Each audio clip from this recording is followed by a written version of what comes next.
नमस्कार दोस्तों और हिमाचल न्यूज में आपका स्वागत है। हिमालय के हृदय से आपके लिए नवीनतम अपडेट, कहानियां और घटनाएं ला रहे हैं।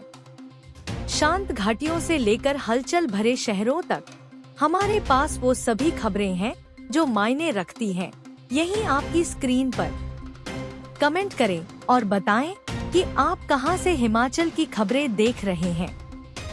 समाचार नंबर 1, कंगना बनाम विक्रमादित्य सिंह, च्वाइस सही है।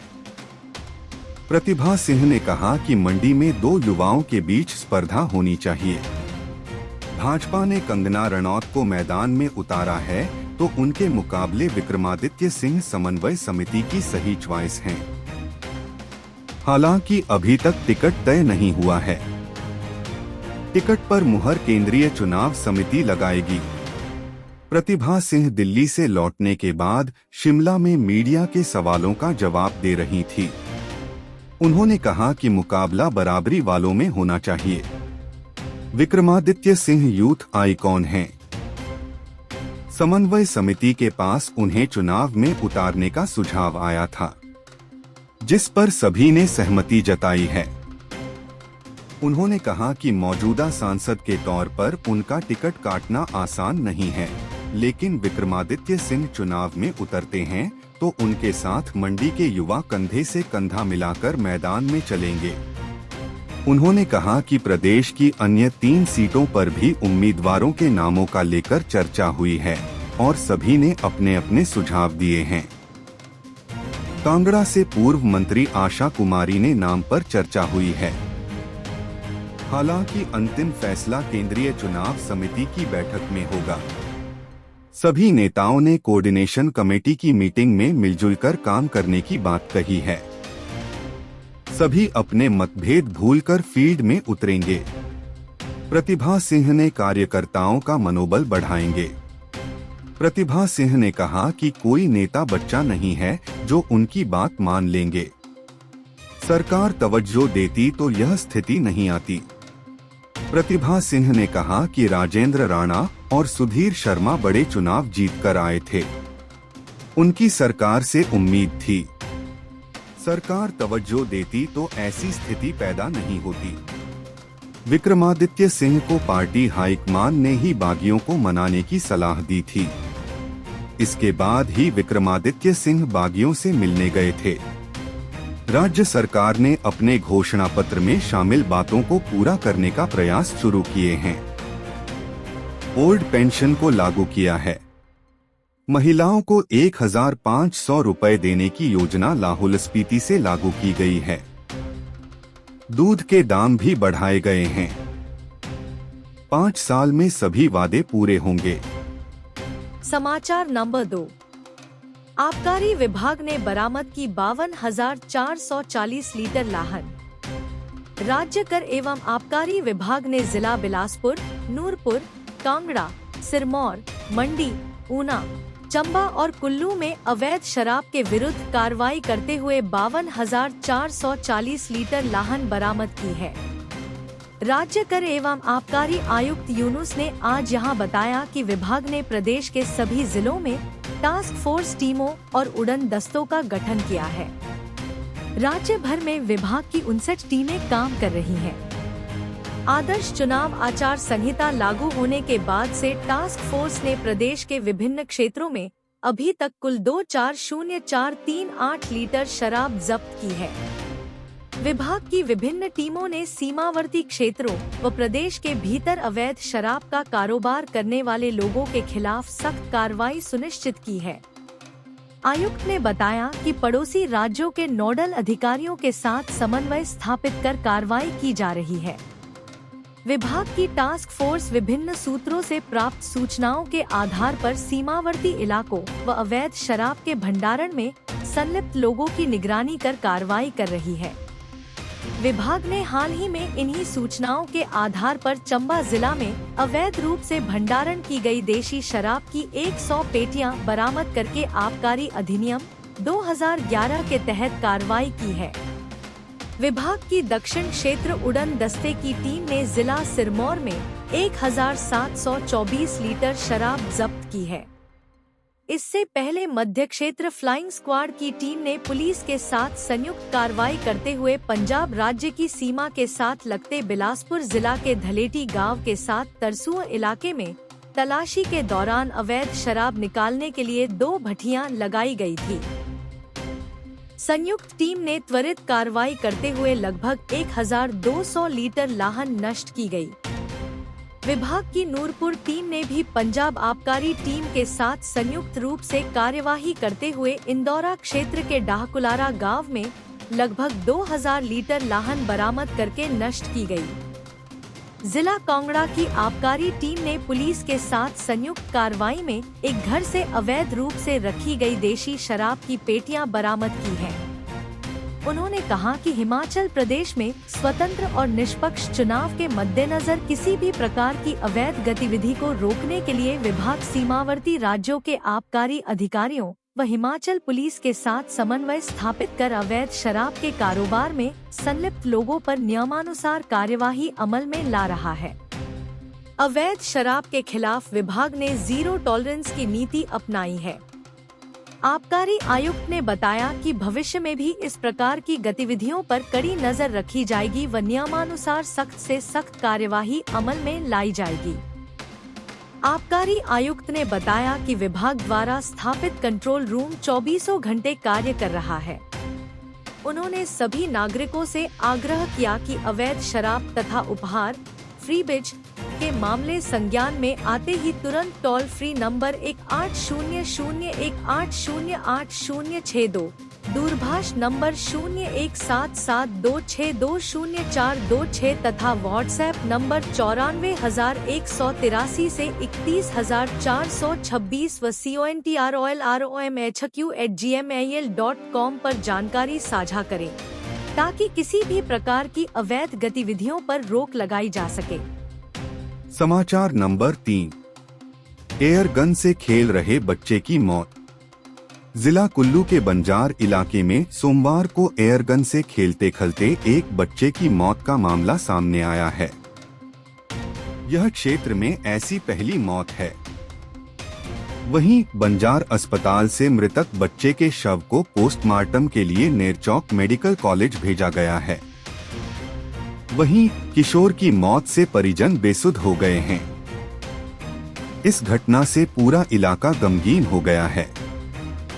यह हादसा सोमवार सुबह 9:30 बजे के करीब पेश आया है। जानकारी के अनुसार भूपेश पुत्र घनश्याम सिंह उम्र करीब 11 साल गांव हुरला ग्राम पंचायत चनौन तहसील बंजार का रहने वाला है। थाना प्रभारी बंजार रामलाल ठाकुर ने बताया कि एयर गन से खेलते खेलते ही बच्चे की मौत हो गई है। उन्होंने बताया कि जब इस बच्चे को एयर गन से गले में चोट आई तो आनन फानन में अन्य बच्चों ने उसे उठाकर के सड़क तक पहुंचाया और वहां से एक निजी वाहन के माध्यम से इसे बंजार अस्पताल लाया गया है। जब उपचार को बंजार अस्पताल पहुंचाया तो डॉक्टर ने बच्चे को मृत घोषित किया। मामले की पुष्टि करते हुए SHO बंजार रामलाल ठाकुर ने बताया कि छानबीन के माध्यम से पता चला कि बच्चों की एयरगन के माध्यम से मौत हुई है। यहां बंजार अस्पताल में इस तरह के केस का पोस्टमार्टम नहीं हुआ तो उक्त मृतक बच्चे को पोस्टमार्टम के लिए डॉक्टर के माध्यम से नेरचौक रेफर किया गया। DSP बंजार शेर सिंह ठाकुर ने कहा कि आगामी कार्रवाई अमल में लाई जा रही है। समाचार नंबर 4। बिकने वाले जा चुके, पार्टी में अब कोई बिकाऊ नहीं। मुख्यमंत्री सुखविंदर सिंह सुक्खू ने कहा कि 15 माह पूर्व कांग्रेस पार्टी की सरकार हिमाचल प्रदेश में बनी। इस अवधि में राज्य सरकार ने आर्थिक आपदा और राजनीतिक आपदा का सफलतापूर्वक सामना किया। प्रदेश की जनता का प्यार प्रदेश सरकार के साथ है। 15 माह के कार्यकाल में वर्तमान राज्य सरकार ने 5 गारंटियों को पूरा किया है। कांग्रेस में बिकने वाले जा चुके हैं और धनबल से बिकने वाला अब कोई नहीं बचा है। मुख्यमंत्री दिल्ली से धर्मशाला के गगल एयरपोर्ट पहुंचने पर पत्रकारों से बात कर रहे थे। उन्होंने कहा कि बिकने वालों के विरुद्ध हमारे पास सबूत हैं। और भारतीय जनता पार्टी ने बिकाऊ नेताओं को अपना प्रत्याशी बनाया है। एक नेता षड्यंत्र के सरगना है, जिन्हें बिकने के लिए 15 करोड़ से ज्यादा मिले होंगे। उन्होंने कहा कि प्रदेश की जनता इन सभी बिकाऊ नेताओं को सबक सिखाने के लिए तैयार बैठी है। मुख्यमंत्री ने कहा कि 6 सीटों पर विधानसभा के उपचुनाव होने जा रहे हैं और 3 निर्दलीय विधायकों के इस्तीफे पर जल्द ही फैसला होने की संभावना है।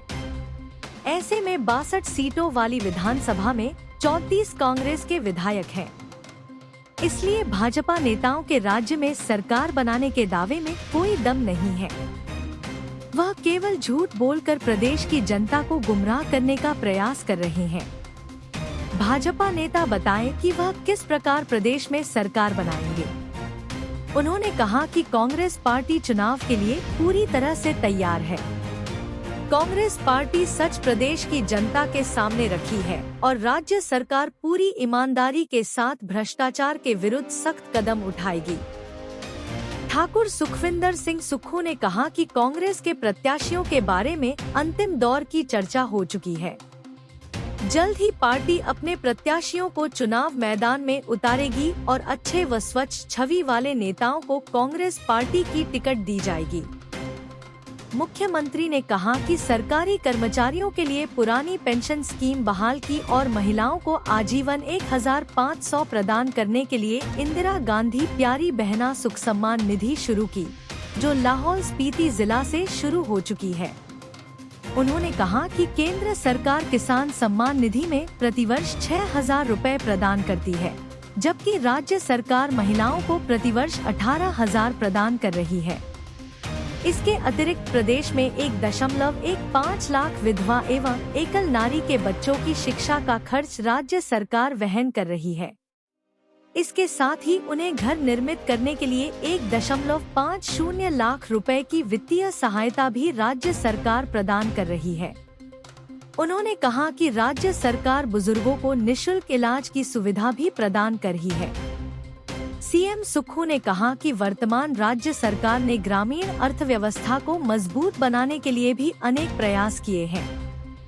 वर्तमान राज्य सरकार ने गाय के दूध में 13 रुपए की ऐतिहासिक वृद्धि करते हुए न्यूनतम समर्थन मूल्य 45 रुपए किया, जबकि भैंस के दूध का खरीद मूल्य बढ़ाकर 55 रुपए प्रति लीटर किया। उन्होंने कहा कि दूध की खरीद पर न्यूनतम समर्थन मूल्य प्रदान करने वाला हिमाचल प्रदेश पहला राज्य बना है। इसके साथ ही मनरेगा मजदूरी में 60 रुपए की ऐतिहासिक बढ़ोतरी की तथा प्राकृतिक खेती के गेहूं का न्यूनतम समर्थन मूल्य 40 रुपए तथा मक्की का रेट 30 रुपए तय किया गया है। उन्होंने कहा कि हिमाचल प्रदेश की 90% आबादी गांव में रहती है और गांव की आर्थिकी को मजबूत करने की दिशा में कदम बढ़ाए जा रहे हैं। उन्होंने कहा कि कांग्रेस पार्टी इन सारी उपलब्धियों को जनता के बीच ले जाएगी। समाचार नंबर 5। दुल्हन की तरह सजे शक्तिपीठ। चैत्र नवरात्र शुरू होने में चंद घंटे ही बचे हैं। ऐसे में मंदिरों में तैयारियां लगभग पूरी हो गई हैं। हिमाचल में सभी शक्तिपीठों को दुल्हन की तरह सजाया जा रहा है। इसी कड़ी में विश्व विख्यात शक्तिपीठ श्रीनयना देवी मंदिर को रंग बिरंगे फूलों और लाइटों से दुल्हन की तरह सजाया जा रहा है। दूर दूर तक माता के दरबार का यह मनमोहक दृश्य श्रद्धालुओं के दिलों में प्राकृतिक सौंदर्य की अपार छटा बिखेर रहा है। चैत्र नवरात्रों में जहां पर पंजाब के 15 कारीगरों के द्वारा पिछले 3 दिन से मंदिर की सजावट का कार्य चल रहा है, मंगलवार से माताजी के चैत्र नवरात्र बड़ी धूमधाम के साथ शुरू होंगे। वहीं पर हिमाचल सरकार के दिशा निर्देशों से मंदिर न्यास, जिला प्रशासन, नगर परिषद और अन्य संबंधित विभागों ने सभी तैयारियां पूर्ण कर ली हैं। इस बार भी पंजाब, हिमाचल, हरियाणा, दिल्ली, यूपी, बिहार और अन्य प्रदेशों से भारी संख्या में श्रद्धालु नवरात्र पूजन के लिए माताजी के दरबार पहुंचेंगे। इसके लिए पुलिस और प्रशासन ने पुख्ता बंदोबस्त किए हैं। इसके अलावा मंदिर में श्रद्धालुओं के लिए सुबह का नाश्ता, दोपहर का भजन और रात्रि भोजन की व्यवस्था की गई है। भारी भीड़ होने पर श्रद्धालुओं को छोटे छोटे जत्थों में रोक कर मंदिर भेजा जाएगा और लाइनों में ही श्रद्धालुओं को माता जी के दर्शन होंगे। समाचार नंबर 6। हाई कोर्ट के ऑर्डर पर दाढ़ी मिला, अब कानूनी लड़ाई। नगर निगम धर्मशाला के वार्ड नंबर 13 दाढ़ी की पार्षद एवं धूमू शाह मेला कमेटी की अध्यक्ष सविता कार्की ने कहा है कि प्रशासन की ओर से बताया गया कि हाई कोर्ट की तरफ से मेला करवाने के ऑर्डर आए हैं। मेले को लेकर पूरे संस्करण के बारे में प्रशासन को विस्तार से बताया गया है। सविता कार्की ने कहा कि उन्हें इस विषय में सीधे तौर पर कोई सूचना व ऑर्डर नहीं आए हैं। हर वर्ष मेला कमेटी को लेकर ऑडिट भी होता है। एमसी धर्मशाला में सभी दस्तावेज जमा करवाए गए हैं। टेंडर प्रक्रिया भी सुचारू रूप से करवाई गई है, जबकि पिछली बार 3 दिन पहले झूला उठा दिया गया था, जिसके बाद ही उन्होंने 43 लाख की बजाय 35 लाख रुपए दिए थे। उन्होंने कहा कि आगामी समय में वह कानूनी लड़ाई लड़ेंगी। इस बार सबलेटिंग को रोकने के लिए कमेटी की ओर से योजना बनाई गई थी, लेकिन अभी तक उन्हें इस बार कार्य करने का मौका ही नहीं मिल पाया। दाढ़ी व्यापार मंडल के अध्यक्ष हर्ष ओबरॉय ने कहा कि हाई कोर्ट के निर्देशों के तहत मेले का आयोजन करवाया जा रहा है, वह सही है, लेकिन नीलामी करवाई जा रही है, जिससे 7,000 का प्लॉट 40 से 40,000 रुपए में जा रहा है, जबकि आगामी समय में दाढ़ी मेले की छवि खराब होगी और मेला पूरी तरह से खत्म होने की कगार पर पहुंच गया है। उन्होंने कहा कि सबलेटिंग करने वाले लोगों पर प्रशासन व पुलिस विभाग की ओर से कार्रवाई की जानी चाहिए, जबकि अन्य लोगों को बेवजह तंग नहीं किया जा सकता है। हिमाचल न्यूज पर अभी बस इतना ही। पहाड़ों की भूमि के बारे में अधिक अपडेट और अंतर्दृष्टि के लिए हमारे साथ बने रहें। याद रखें, हिमाचल की सभी चीजों के लिए हमने आपको कवर कर लिया है। अगली बार तक अलविदा।